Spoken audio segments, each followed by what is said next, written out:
Everybody. Hello, hello, hello. I am so excited to be here today. I hope that you are as well. Come on in.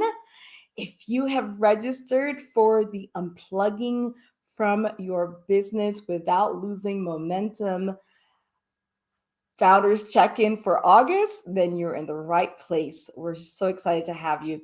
You know, August is one of those months where a lot of people have actually unplugged a bit or they're slowing down a bit. And so, wasn't really sure if we should do this, but we also want to be able to provide you with the kind of content that you can use. As you know, our founders check-in happens every first Thursday of the month, and we've been doing it now for almost a full. We're going into like more than 6 months now, I guess, and we're going to continue to do it. We're excited about the next year, and we do this because it's sort of your monthly dose of strategy. So, welcome to the Unplugging from Your Business Without Losing Momentum Founders Check-in. My name is Kerry-Ann Powell. I am the founder of Trafalgar Strategies and a business strategist. So, running a business, we know that running a business can sometimes feel like managing a chaotic tornado, right? So, here at Trafalgar Strategies, we help business owners run their businesses smoothly so they can thrive, not just in business, but also in life. Got a short video that I want to show so that it can give you a sense of who I am, what we do here, and just so you sit back for a bit. It's very short, but it gives you a sense of what we do.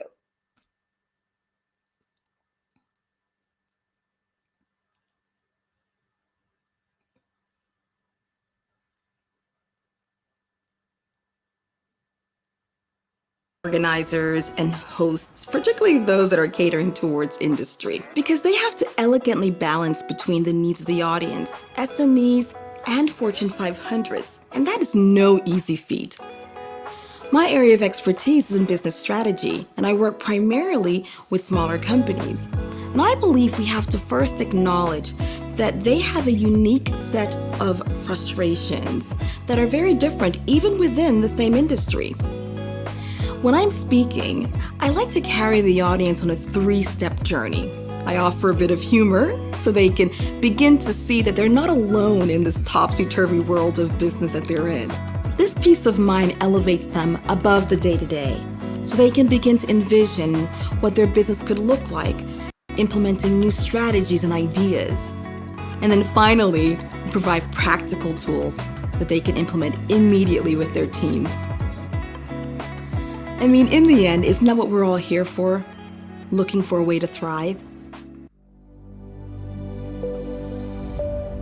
In the end, isn't that what we're all here for? Looking for a way to thrive. And I really believe that as I've talked to so many small and medium sized business owners, and that's primarily we work with. So, just so you know, I'm not alone here. We've got a great team of folks that are behind the scenes.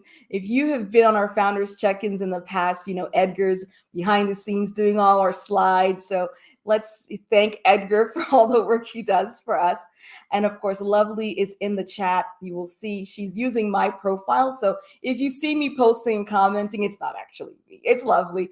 So we want to thank Lovely and Edgar for all they do to produce our founders check-in. We also have 2 other team members that we've brought on board recently that we want to introduce you to, Nikolai and Carla. So they'll be flown around there. They're just sort of learning a bit more about what we're doing here, but let's welcome them as well. So now that we've done that, let's jump into the topic at hand. Okay. So, oh, by the way, thank you, Edgar, for reminding me. If for some reason, as always, if you would like to have a 30-minute conversation with me to sort of go through your strategic plan or how you have your business structured, feel free to schedule something. We have put the link in the chat for a conversation with me to go through your strategic plan. If you don't have one, I can help you sort of begin the process of creating one. And because that's really important. That's really, really what we sell here in terms of not sell, but sell, yes. But also we promote this concept of small and medium-sized business owners having strategic plans in place so that they could be able to run their businesses smoothly and thrive at the same time. So you'll see that in the link, but let us move forward in the topic at hand, unplugging from your business without losing momentum. So listen to these statistics. 70% of small business owners work during the holidays. 70%. And I know you're not surprised because we do it. 70%. That's from the Small Business Trends. That's what the report that was done by them. Now, 85% of small business owners work during vacation. So they take vacation, but guess what? They are still working on vacation. That is crazy. You know what happens when you work on vacation and you don't work through the holidays? You begin to get burnt out because there's no part of you that's rejuvenated. Never, you don't have that opportunity. So you get burned out. And guess what happens? Of all the percentages of different reasons why businesses fail, guess what? 19% of those businesses that failed because of owner burnout. That's a report that came out of US Bank. So this is not something to really play around with. As a matter of fact, owner burnout is one of the top 4 reasons why businesses fail. So it's really, really, really important for us to sort of, address this issue of unplugging from your business. Okay, so let's think about this. Why do we actually do this? It's not because, I know some people just love working and they feel weird about not working, and those are a few people, but most business owners went into business because they wanted some freedom, and they wanted some financial freedom as well as time freedom. But now they have this crazy job where they cannot walk away. So why can't they walk away? Because they feel like the business is gonna implode. I'm telling you, I talk to business owners every day of my life, and this is the number one reason. They just feel like the business is gonna implode if they walk away or unplug. And so I get it. I totally get it. So I'm not saying that your fears are not relevant. And I would say, if you're in the chat right now, type in whether or not this is the main reason why you don't walk away or don't unplug as much as you would like.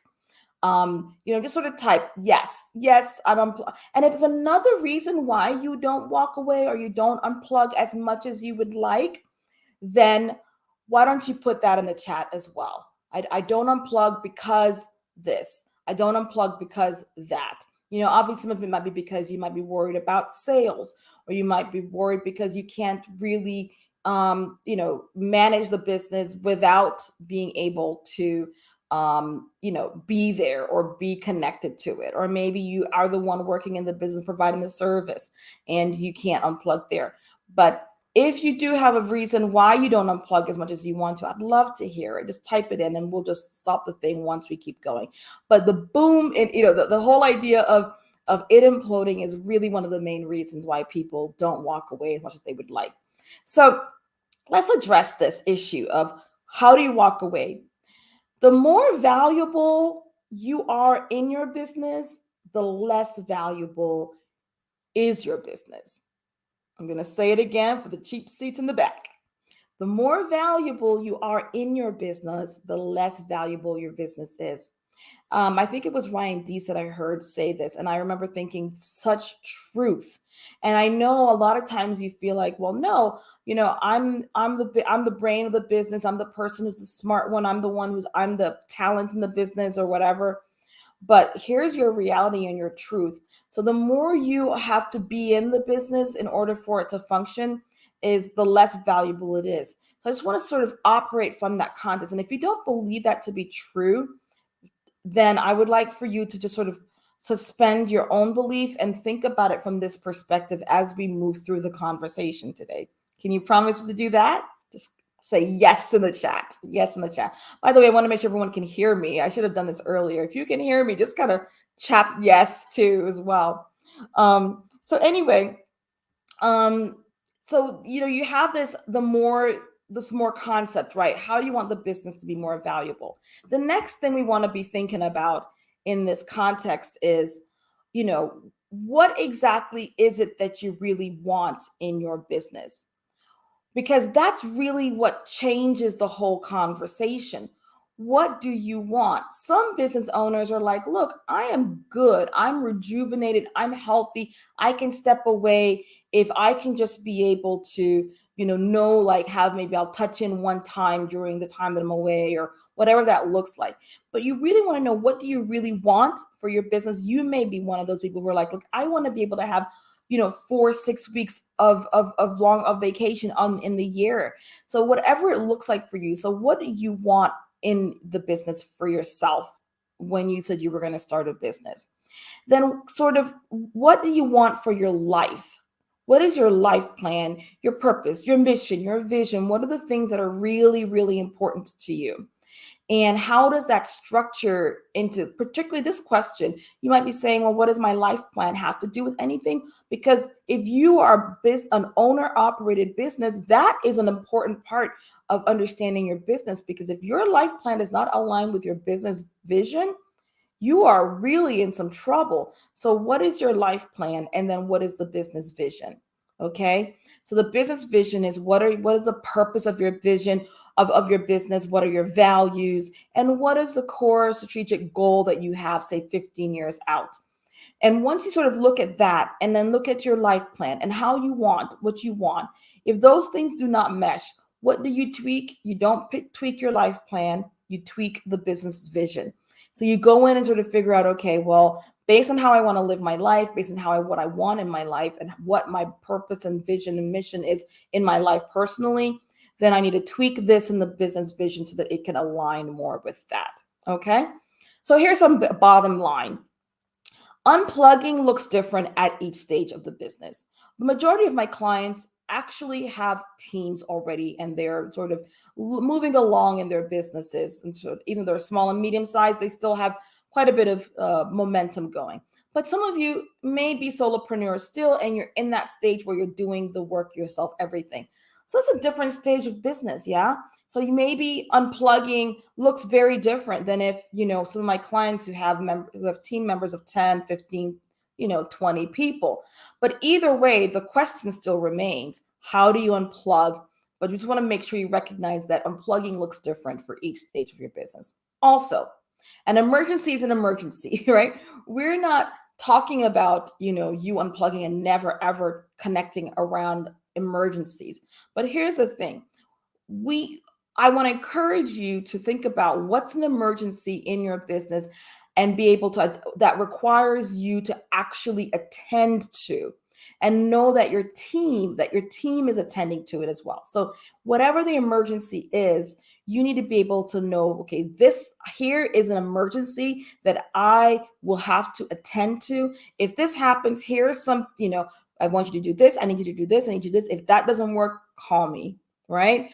And know that your team also knows what that means, so that we are very clear. If it's an emergency, it's an emergency. Life happens. So there's stages of business, and emergencies are emergencies. Those are the primary things we want to be talking about as we talk about what the next steps want to be. So let's dive in. Okay. So next slide, please. So there are two types of unplugging. There's business related unplugging. Okay.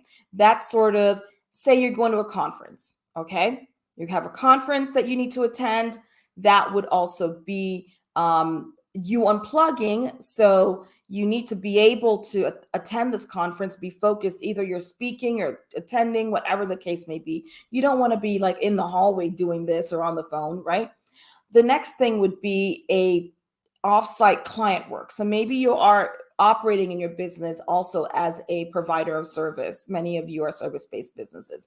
So if you have offsite client work, you don't want to be, no way, be walking away from your client in a corner, calling, writing down all those things. And then also the third one would be if you have outside meetings and events. Okay. And this is sort of like, maybe maybe you're in the process of trying to get funding for your business, so you're having meetings with investors. Maybe you have a big investor in the business who's having a nice, maybe they own an island somewhere, you're going to the island in order to network and so forth, and you're having an outside meeting. You do not want to be that owner who's out there can't be present, can't network, can't go to these events because you're on the phone dealing with things that are not emergencies.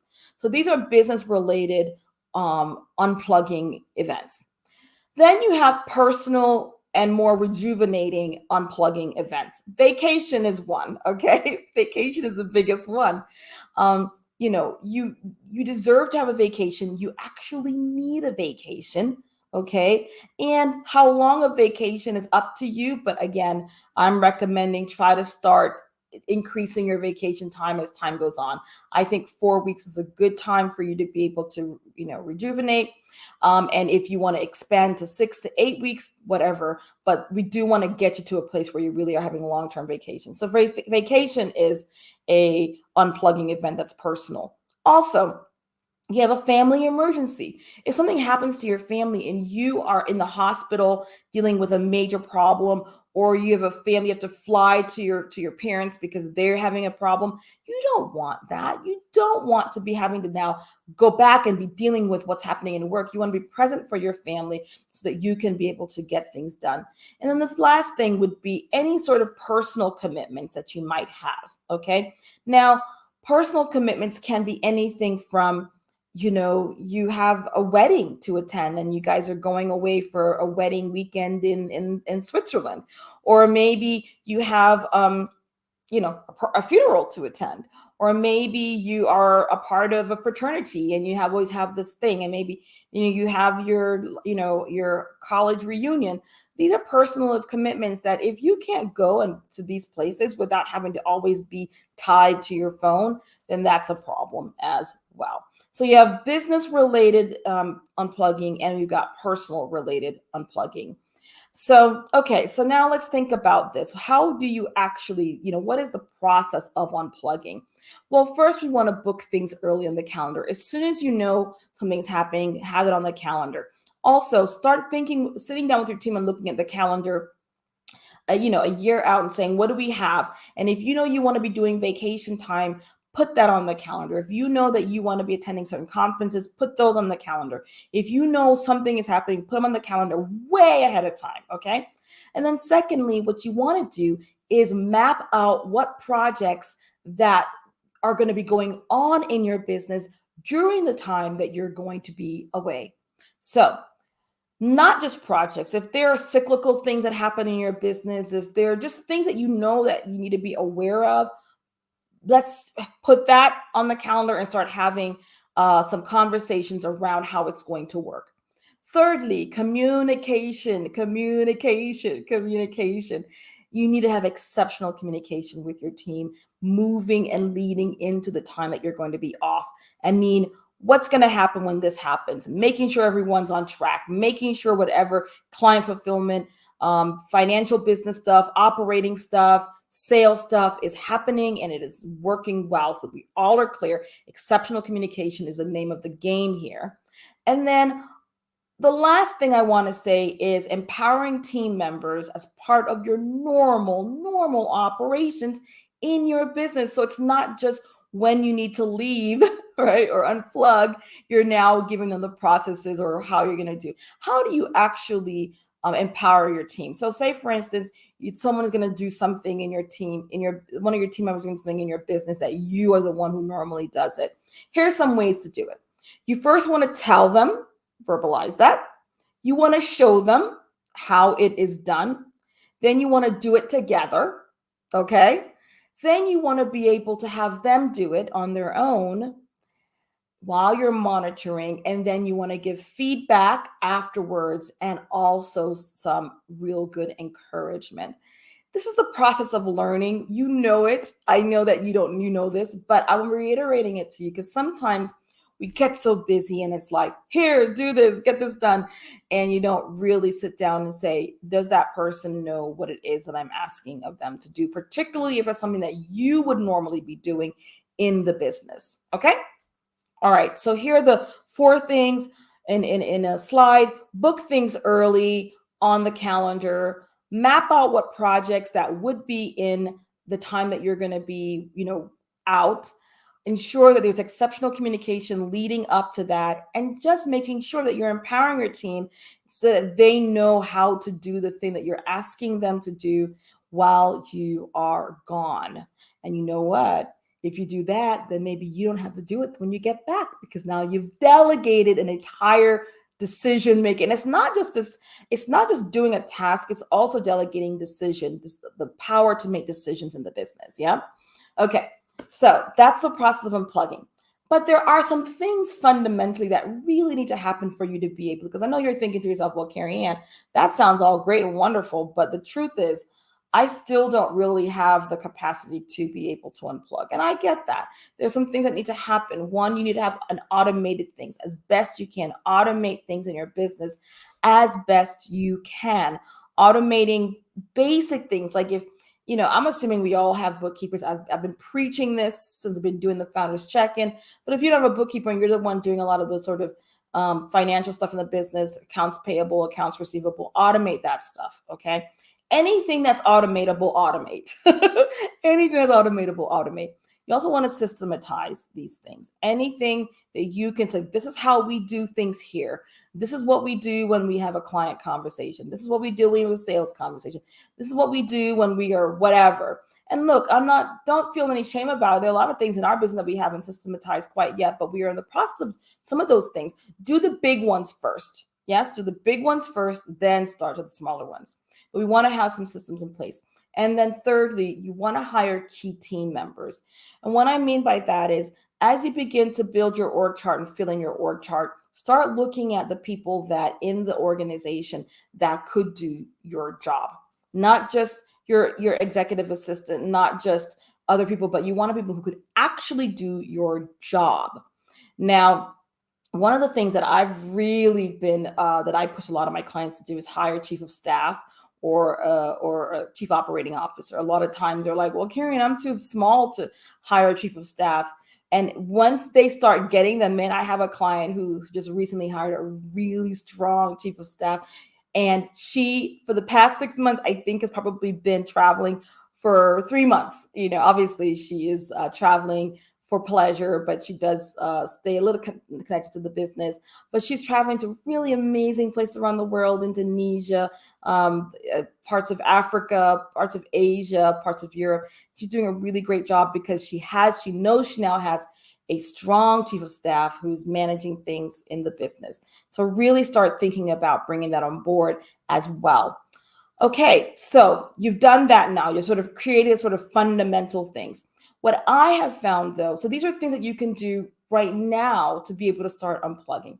But what I have truly honestly found is that that it's a broader question, a broader conversation around unplugging from your business. To me, if you cannot unplug from your business, it is a symptom of chaos in the business. And so it goes back to fundamental things of the methodology that we teach here at Trafalgar Strategies, which is the big idea methodology, which has 8 components of things that we really believe that each small and medium-sized company must put into place and build into putting those things into place in order to have a strong business where there's no chaos, where you can thrive and you can walk away without feeling like it's going to implode. The first element really are the foundational elements, okay? You may be thinking, well, of course I have foundational elements. I've got a business plan, I've had this, whatever. This is the chart or the image that sort of gives you the sense of all of the things you need to be thinking about for your foundational elements. So you may have these in place or you may not have these in place. But what I want to recommend to you is for you to begin to think about the 5 elements that I'm going to sort of bring in. These are the big boxes that come out of the center big box. The first one is, I mentioned it earlier, the owner's life plan.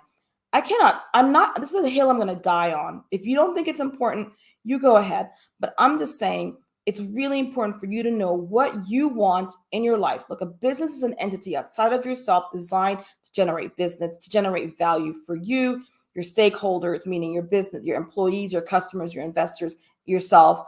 So if you don't have a plan and you know what you want in your life, then you're running a business all willy-nilly, and if it's an owner-operated business, you don't know if it's actually serving the value of you, right?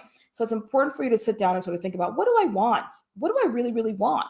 Secondly, you want to have the business vision. That goes back to the thing. I do a lot of teaching on this. And lovely, if you can find the link for the strategic planning founders check-in that we did, go ahead and put that link into the chat, because I really think it helps you. Once you have a business vision, meaning your values, what is your purpose of the business, and what is your core strategic goal.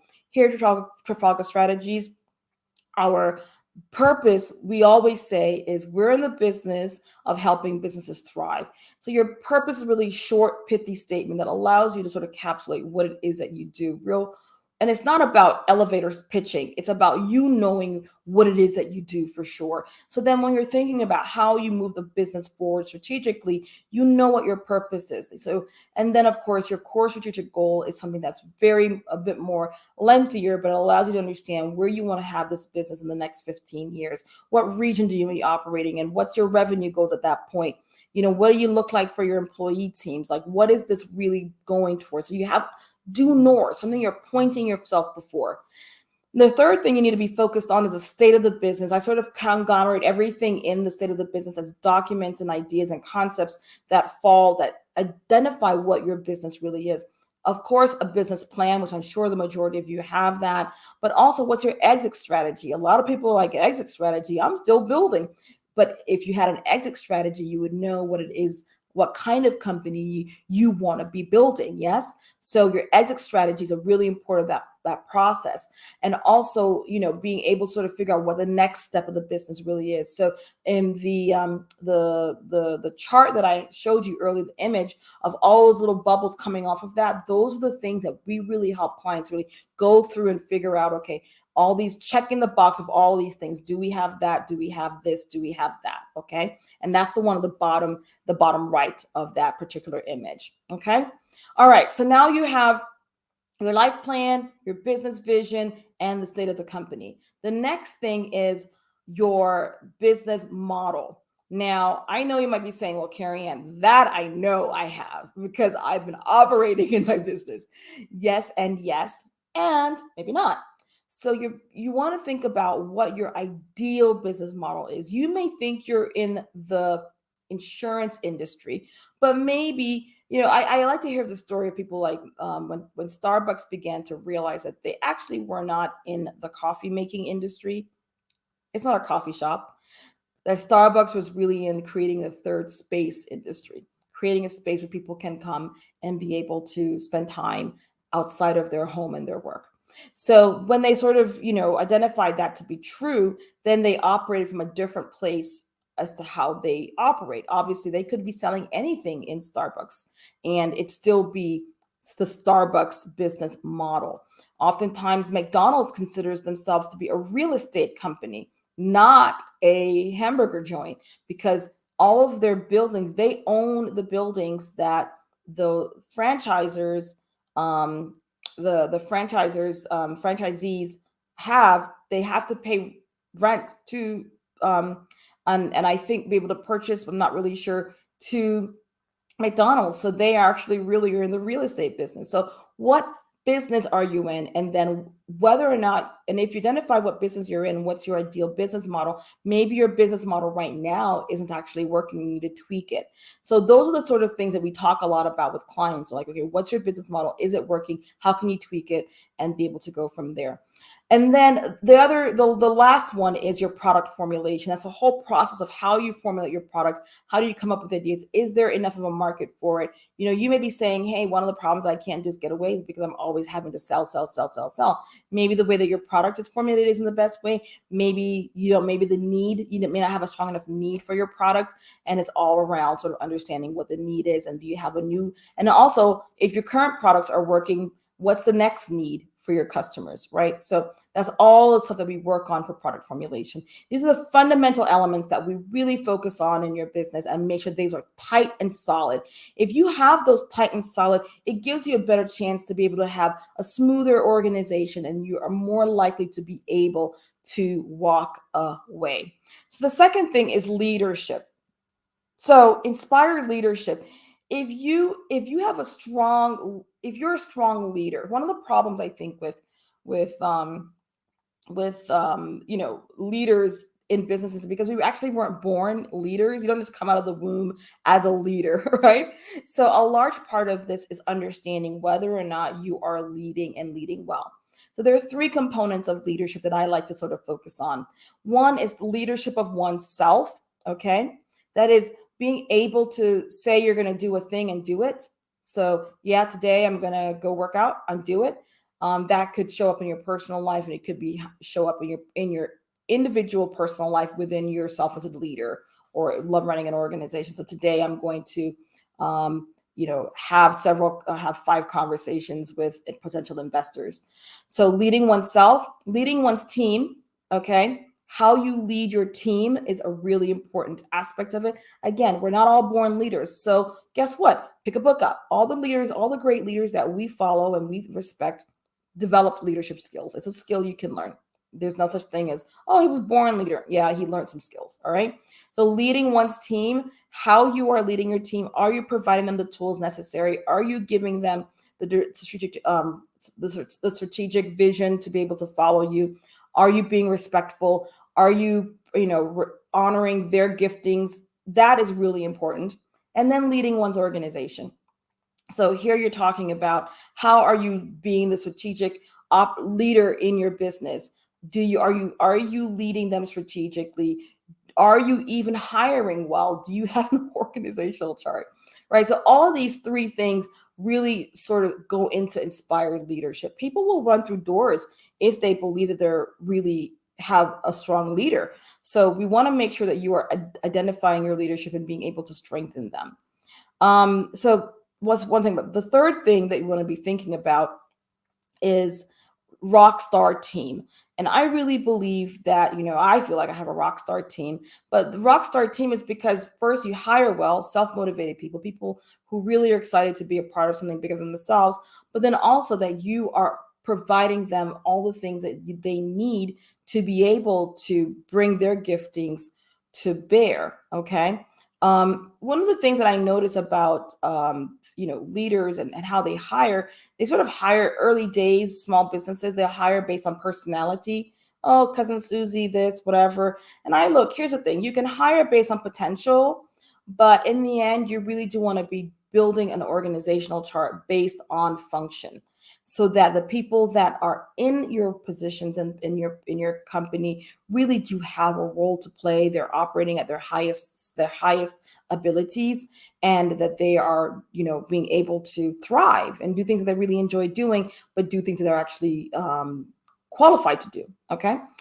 And then, of course, there is the strategic creation. We talked a lot about this earlier, but if you have, creating a strategy, if you don't have a strategy, okay, then it's like a rudderless ship. You don't really know where you're going, what's the direction of the company. It doesn't provide strategic priorities and plans help you really have a direction and outline some measurable goals. And if you don't have that, then there's no, what are we doing? It also helps people connect their day-to-day decisions, their day-to-day actions to an actual goal. So if it's executed well, you'd be able to evaluate the progress of what the things that you're doing on day to day if you have a strong strategic plan. I think really of a truth, um, I was telling a story. I think I posted it the other day on in LinkedIn, and I was with a friend. We were sort of, I happen to be really good at directions. It just happens to be a thing. I don't own it as something that I do, but it's something that I have. God gave it to me. I'm happy with it. So my friends and family often rely on me to sort of, when we get to places where we don't have GPS, or we're sort of turned around, they sort of rely on me to kind of follow us. Well, we were somewhere a little bit obscure place. It was difficult to get Wi-Fi or data. And we wanted to go to this one cool place that we all heard about. We was like, okay, so my friend and I, we went walking towards the place. It's a little further, a little bit away from town. And so we're on our way, but I really, really, really didn't feel like I knew exactly where we were going, to be frank. And so, but I knew that because of my GPS inside, I would probably have recalibrated at some point, rerouting.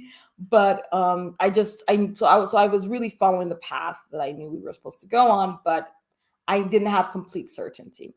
And I didn't say, she got to ask me if I knew where I was going. I was like, uh-huh, yep, I'm going. I know. But she read my body language. She read my tone of voice. And she was like, at some point, she yells at me. She's like, Kerry-Ann, you don't know what you're going, where you're going. And she turns around and she's like, I'm heading back to town. So, I couldn't convince her. I could not convince her to come to follow me. I'm like, no, I really can get us there. She's like, no, I'm heading back. And we didn't go. So we headed back. We didn't go to the spot. And that's the thing with business too. If you are not, I don't know what the word, if you, even if you pretend that you have a strategic plan and a direction for the company going forward into the future and there's due north, but you don't have it, your team won't follow you. It's hard to follow people who aren't really leading. So it's really important to have a strategy. Now, what's more important is executing that strategy. That's why we call it exceptional execution. Okay. Exceptional execution gets you to 6 to 7% of companies who have really good strategic plans actually don't execute them very well. So it's really a thing. It's called the execution gap. I did a whole thing on the exceptional execution founders check-in. Lovely if you can put that in the chat as well so people can sort of get that link to go back and look at that. This whole process of how you can exceptionally execute. The one thing I'm just going to say is this about exceptional execution. I don't mean perfection. I mean, if you say you guys are going to make 20 sales calls and you only make 15, that is poor execution. But if you make 20 sales calls and 5 of them were really poorly done, that's exceptional execution. The fact that you had 5 really poor sales calls and you're like, oh my God, we just did it. We just sort of bombed that one. That goes back to optimization, optimizing your sales conversations, but exceptional execution is getting it done. So this gets you into optimization innovation. What do I mean by optimization innovation? Optimization is the things that are in your business, you're making them better and better and better and better and better and better and better. Innovation is bringing things into the business, ideas, thoughts, processes into the business that don't already exist, but you're innovating those things into the business, okay? Both innovation and optimization are vital and important in your business. If you do not have optimization and innovation, excuse me, if you don't have these in your company, it's going to stay stagnant and then eventually it'll rot. You must be always moving and flowing through these things. And, again, I don't, we plan to do a whole thing on innovation and how to be innovative in your company. But just one thing to think about is there are many different ways you can be innovative in your company. But one of the first things you always need to have your ear to the ground, what's happening in your business, in your industry, so that you're always being aware of what's happening so that you can innovate. You don't want to be the leading edge, make the big dogs be the leading edge of any kind of innovation, but you want to follow right behind because that is how you become really a strong company. And then once you have optimized and innovated, then you circle everything together with a success mindset. In yourself, cultivate that in yourself and cultivate that in your team. And that to me is what really makes a strong business so that you don't have to worry about stepping away and worrying that it's going to implode, right? You don't have to worry about that boom because you've created a strong business that you could walk away today and it's still run like a well-oiled machine. That's what I want for you. Obviously being able to have a vacation and be able to walk away is a good thing. But what I really want for you is for you to have a strong business in the good times and the bad times, things that allow for you to be able to truly thrive, because in the end, that's what's going to get you to the scale you want. That's going to get you to the goals that you want. That's going to get you to the vision that you want. And that's what's going to allow you to leave a legacy. So really, that's it for today. I know it's a really short one today. Normally we go a good hour, right? Hour and 15. But it's a really short one today because we wanted to just sort of come in and say, look, if you haven't been able to unplug this summer, just try to unplug for a few days. Okay, start small. If you have been able to plug, but you would have wished to have been able to unplug for longer, stretch that out. Or let's be more aspirational. Let's sit down and say, next year, this is how many days I'm going to be out on vacation. This is how many days I'm going to take out for my personal time. This is how I'm going to be doing in terms of my client work, when I'm going to unplug when I go to conferences, and pick a couple of conferences you want to go to and a couple that you're going to speak on, and put them in the calendar. And by the way, speaking about speaking, well, okay, I've got something I'm going to tell you, but before we do that, if you have any questions, put them in the chat now. I'll be happy to answer them as if you have any questions around it. Also, too, identify yourselves. Give me your name, what business you're working, what you guys do. Let's connect a bit more and put that in the chat. But real quick, I am so excited. So write your questions down. I'm going to be answering them. But while you're doing this, real quick, we are very excited because normally these founders check-ins, there's normally just me. Remember, I think a couple months ago, we had Andrew who talked about artificial intelligence. That was really, really cool. But for the most part, it's just me. But guess what? We are going to starting September and moving into this year, we're going to be having more and more guests on. And this year, this September coming, we're going to have Dr. Monica Anderson. We know her as Dr. Mo. She is a TEDx speaker and a speaker's coach. And the topic is going to be how to generate revenue in your business through speaking. We all know that that's a really great way to generate revenue, but so many small and medium-sized companies, owners, do not go and speak and don't go to conferences to speak. And they attend, but they don't go on the stage. And you have all this expertise to offer. And it would be a great way to go to industry events, sort of bring your ideal client back to your business. So we're going to talk about that. First, we're going to sort of talk about the what's, the how's, the what. And then even if you are not comfortable speaking, Dr. Mo is going to help us understand some things that will allow, Oliver, hi, can you talk more about strong systems as an element of a strong business? Absolutely, Oliver. So your strong systems, I don't know if we went into this a little bit, but so what we're doing here is to make sure that you have strong systems. What we're talking about is, for instance, we talked a little bit about sort of optimizing things. So if there are things that you can optimize in the business, such as your payroll, when you are getting accounts payable, oftentimes, or receivable, oftentimes too, one of my clients, I remember distinctly, like they were literally having to call whenever any was paying late, right? So they're constantly doing that. It took a lot of time from the person who was doing this. One of the things that they began to sort of systemize is really in their system. They automatically charge the late fee. That's in their contracts now. So if they don't pay a certain amount by a certain time on time, they automatically charge the late fee, and then it automatically begins to send out emails saying, you're behind, Also, too, depending upon your business, if you have like obviously